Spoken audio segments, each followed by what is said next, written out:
ఇక్కడ ఒక ఇంపార్టెంట్ వార్త ఉంది, ఒకసారి చూడండి. 14,739 మంది బాధితులు, 606 కోట్ల లూటీ. ఆన్లైన్ ట్రేడింగ్ పేరుతో దోచుకున్న సైబర్ నేరగాళ్లు రాష్ట్ర వ్యాప్తంగా ఈ ఏడాది 8 నెలల్లోనే దోపిడీ. షేర్ మార్కెట్లో అధిక లాభాలు వస్తాయని నమ్మించి ట్రాప్, సోషల్ మీడియా వేదికగా గ్రూపుల ఏర్పాటు, నకిలీ యాప్లలో పెట్టుబడులు పెట్టించి మోసం.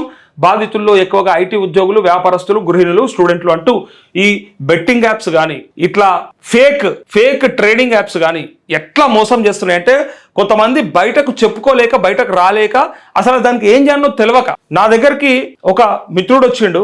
ఆయన ఫ్రెండ్ని తీసుకొని వస్తే ఇద్దరు కలిసి ఇంకా చాలా మంది, కొన్ని వేల మంది ఆడిర్రు. బెట్టింగ్ యాప్ ద్వారా ఆడితే సరే, మన దగ్గర మొన్న నిషేధించారు, అది వేరే విషయం. కానీ వేరే రాష్ట్రాలలో ఆడుతూనే ఉంటారు, వేరే రాష్ట్రాల యాప్స్ కూడా ఇక్కడ పనిచేస్తాయి కదా. సో ఆడినప్పుడు ఆ డబ్బులు వీళ్ళు చాలా పోయినాయి, పోగొట్టుకున్నారు. మళ్ళీ వాటిని తిరిగి తెచ్చుకోవడానికి ఆడితే కొన్ని వస్తే ఆ వచ్చిన అమౌంట్లన్నీ కూడా అకౌంట్లో క్రెడిట్ అయితే ఆ అమౌంట్లు ఇవన్నీ కూడా సస్పీషియస్ అకౌంట్ నుంచి ట్రాన్స్ఫర్ అయినాయి అని చెప్పేసి ఆ అకౌంట్నే హోల్డ్లో పెట్టేసారు, ఫ్రీజ్ చేసి పడేసారు. వాళ్ళ శాలరీ అకౌంట్లు లేదా వాళ్ళ పర్సనల్ అకౌంట్లు లేదా గతంలో వాళ్ళ పాత అమౌంట్ ఏదైనా అందులో ఉంటే అది వీళ్ళు తీసుకోలేకుండా, దాన్ని వాడుకోలేకుండా ఆ అకౌంట్ను హోల్డ్లో పెట్టి వాళ్ళకు ఎఫ్ఐఆర్ చేసి వాళ్ళ మీద కేసులు చేసి నోటీసులు పంపించారు. మీరు రావాలి, ఖచ్చితంగా వచ్చి బెయిల్ తీసుకోవాలి, లేదా వచ్చి మీరు ఎక్స్ప్లెనేషన్ ఇచ్చుకోవాలని చెప్పి అంటా ఉన్నారు. సో ఇన్వెస్టిగేషన్ చేస్తారు. కొన్ని వేల మంది బయటకు చెప్పుకోలేని పరిస్థితుల్లో ఉన్నారు. ఇట్లా ఆన్లైన్ బెట్టింగ్, ఆన్లైన్ మోసాల వల్ల మునిగిపోతున్న వాళ్ళు దునియా మంది, కోకొల్లలు. కావాలంటే ఇక్కడ చూడండి, జస్ట్ కి ట్రేడింగ్ యాప్ పేరుతోనే 14,739 మంది మోసపోయినరు.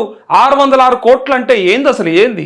నోట్లకెంచిగా మళ్ళీ బయట కూడా చెప్పుకోలేని పరిస్థితి. ఇట్లా మోసపోయినా, ఇట్లా నష్టమైంది అనుకో. చూడండి, ఇంకా అసలు ఏమైందంటే చెప్పాలనా, రంగారెడ్డి జిల్లా హయత్ నగర్ మండలం హస్తినాపురానికి చెందిన రియల్ ఎస్టేట్ వ్యాపారికి ఈ ఏడాది జూలై 13న మౌనిక పేరుతో వాట్సాప్ మెసేజ్ వచ్చింది. అందులో ఏమని వచ్చింది తెలుసా? https://m.iron iron FX sweep FXSVIP.VIP పేరుతో సైబర్ నేరగాళ్లు లింక్ పంపించారు. తాము ఇచ్చే టిప్స్ తో షేర్ మార్కెట్ లో పెట్టుబడులు పెడితే పెద్ద మొత్తంలో లాభాలు వస్తాయని ఆశ చూపారు. బాధితుడితో ముందుగా 50,000 ఇన్వెస్ట్ చేయించి 24% లాభం వచ్చినట్టు చూపించారు. ఇలాగే పెద్ద మొత్తంలో పెట్టుబడులు పెడితే రెట్టింపు లాభాలు వస్తాయని నమ్మించి బాధితుడి నుంచి ఆగస్టు 23 వరకు 4.87 కోట్లంటే దగ్గర 5 కోట్ల రూపాయలు వసూలు చేశారు. 4,87,00,000 రూపాయలని కథం పట్టించుకున్నాడు ఆయన. ఇట్లా ఆత్మహత్యలకు కూడా పోతా ఉన్నారు చాలా మంది, తట్టుకోలేక, ఎవరికి చెప్పుకోలేక. ఇంట్లో కూడా చెప్తే బాగుండదు కాబట్టి బయట కూడా ఎవరితో డిస్కస్ చేసుకోలేక సస్తున్నారు చాలా మంది. అర్థమైతలేదు, విపరీతంగా డబ్బులు పోగొట్టుకుంటున్నారు. డబ్బులు ఎట్లొస్తున్నాయి అట్లా పోతున్నాయి. జీతాలు పెరిగినా, ఆదాయ మార్గాలు పెరిగినా, రకరకాల ఆదాయాలు వచ్చినా ఇలా పోగొట్టుకుంటున్నాయి కూడా ఎక్కువ ఉన్నాయి. దానివల్ల ఇలా ఆత్మహత్యలకు పోతా ఉన్నారు.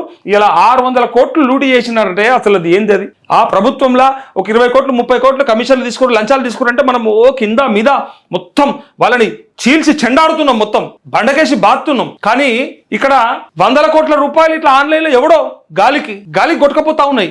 పైసలు ఏర్పడతలేవు, అకౌంట్లకి వెళ్ళిపోతా ఉన్నాయి, ఎవరు సపోర్ట్ చేస్తలేడు. ఇది కారణం అంతా కూడా ఒకటే, అత్యాశ. దురాశ దుఃఖానికి చేటు అని అన్నారు కదా పెద్ద మనుషులు, అది వదిలేసిరు అన్నట్టు. ఇప్పుడు మనకు వస్తున్న జీతంలో బతుకుదాం, వస్తున్న ఆదాయంలో సంతోషంగా ఉందామనేది లేదు. ఒకరిని చూసి ఒకళ్ళు ఈ కాంపిటేటివ్ వరల్డ్ ఎట్లా అయిపోయిందంటే, పక్కోడా అది కొంటే మనం ఇది కొనాలి, పక్కోడా చేసి చేయాలి. ఇట్లా ఇదంతా కాంపిటీషన్ అయిపోయి ఏమైపోయిందంటే ఇంకా ఎక్కడెక్కడ ఆదాయ మార్గాలు ఉన్నాయి వెతుక్కుంటున్నాం. మనము జీవితాన్ని కోల్పోతున్నాం, అది తెలుస్తలేదు చాలా మందికి. లైఫ్ని మిస్ చేసుకుంటున్నాం. ఇవన్నీ సంపాదించలేనివాడు చెప్పే నీతులు అంటారు. కొంతమంది ఏమంటారంటే, ఇవన్నీ వీడికి శాతకాక చెప్తుండు, ఏదో ఉన్న దాంట్లో తృప్తి పడమంటుండు. అంటే ఒరే సన్నాసులారా, గతంలో మన తండ్రులు, అంతకంటే ముందు తాతలు నిజంగా జీవితాన్ని అనుభవించారు. తినడంలో తృప్తి పడ్డరు, ప్రతి దాంట్లో ఒక అనుభూతి చెందినరాలు. తినడంలో, తిరగడంలో, లేదా సంతోషంగా ఫ్యామిలీతో గడపడంలో, ఆ టైంలో పనిలో, వ్యవసాయ పనులల్లో ఎక్కడన్నా చూసుకోండి మీరు, డెఫినెట్ గా నిజంగా వాళ్ళు తృప్తిగా బతికినరు. వాళ్ళ కళ్ళల్లో ఆ తృప్తి ఉంటుండే లైఫ్లో. అట్లాంటి రిలేషన్షిప్స్ ఉంటుండే అప్పుడు. ఇప్పుడు రిలేషన్షిప్స్ ఖరాబ్ అయిపోయినాయి, అన్ని ఖరాబ్ అయిపోయినాయి. వానికంటే ముందు మనం ఒక కారు కొని పడేయాలి, వానికంటే ముందు ఒక ప్లాట్ కొనాలి, వానికంటే ముందు ఒక ఇల్లు కొనేసేయాలి, వానికంటే ముందు మనం ఎక్కడనో ఇన్వెస్ట్మెంట్ చేసి రెడీగా ఉండాలి. అన్ని తయారు పెట్టుకున్నాక బొందల పోవాలి, అన్ని తయారు పెట్టుకోవాలి. ఇది గమ్మతుంటుంది. ఈ లైఫ్ సైకిల్ ఎట్లా ఉంటుంది అంటే, చేసేది రేస్. ఇది ఫస్ట్ ఎగబడాలి మంచి జాబ్ కోసానికి. జాబ్ రాగానే బాగా ఆదాయం కోసం ఎగబడాలి. ఆదాయం రాగానే మంచి ఇల్లు, కారు అన్ని కొనుక్కోవాలి, అన్ని సెట్ చేసుకోవాలి, అన్ని అయిపోవాలి, మొత్తం రెడీ ఉండాలి. ఇక అబ్బర కొడుక, ఇక ఇప్పుడు అనుభవిద్దాం రా, ఇప్పుడు సంతోషంగా ఉందాం రా అనే వరకు బొందలవ్వాలి, కష్టంలో పెట్టి రావాలి. కథం తీసుకుపోయి అనామతం కష్టంలో పెట్టేస్తారు. నువ్వు ఇంకెప్పుడు తృప్తి పడుతున్నావు ఈ రేస్లా? ఇంకెప్పుడు జీవితాన్ని అనుభవిస్తా ఉన్నావు? ఎప్పుడు సంతోషంగా ఉంటున్నావు అంటే ఎవ్వడు చెప్పడు. అరే హ్యాపీగా ఉన్నావా, మంచి జీతం ఉంది కదా, బాగుంది కదా లైఫ్ అంటే ఎవ్వనికన్నా అడుగు. ఓన్ మనాది అనుకుంటుంది.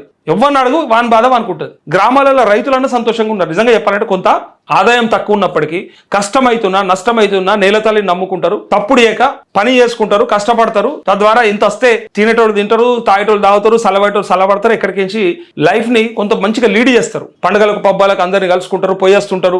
అక్క చెల్లెల దగ్గరికి, అన్నదమ్ముల దగ్గరికి, కుటుంబాలు బంధువులు బాంధవ్యాలు అనుకుంటా కొంత తిరుగుతారు, అవకాశం ఉంటుంది. ఇక్కడ నువ్వు ఇంత బిజీ ఉండి ఇంత సంపాదించి ఏదో ఒకసారి సెటిల్ అయినాక కలుద్దాం, సెటిల్ అయినాక మంచుకుందాం, సెటిల్ అయినాక తృప్తి పడదాం. ఇంకెప్పుడు సెటిల్మెంట్? అది సెటిల్మెంట్ అంటే ఎప్పుడు? ఇగో ఎగ్జాక్ట్ గా ఈ అత్యాశకు పోతే ఏమైతుంది అంటే ఇట్లా 100 కోట్ల రూపాయలు నాశనం చేసుకుంటారు, తర్వాత ఉన్న కాస్త జీవితం ఖరాబ్ చేసుకుంటారు. ఇది ఇప్పుడు ఎప్పటికీ ఆదుకుంటది కదా. నీ దగ్గరికి 5 కోట్లు పోయినాయి అంటే అసలు జీవితం అంతా నువ్వు మర్చిపోలేని బాధ అది. నువ్వు 10 కోట్లు సంపాదించినా సరే 5 కోట్లు యాదికి వస్తాయి ఎప్పటికీ. ఇలా ఎగ్జాక్ట్లీ అదే జరుగుతూ ఉంది.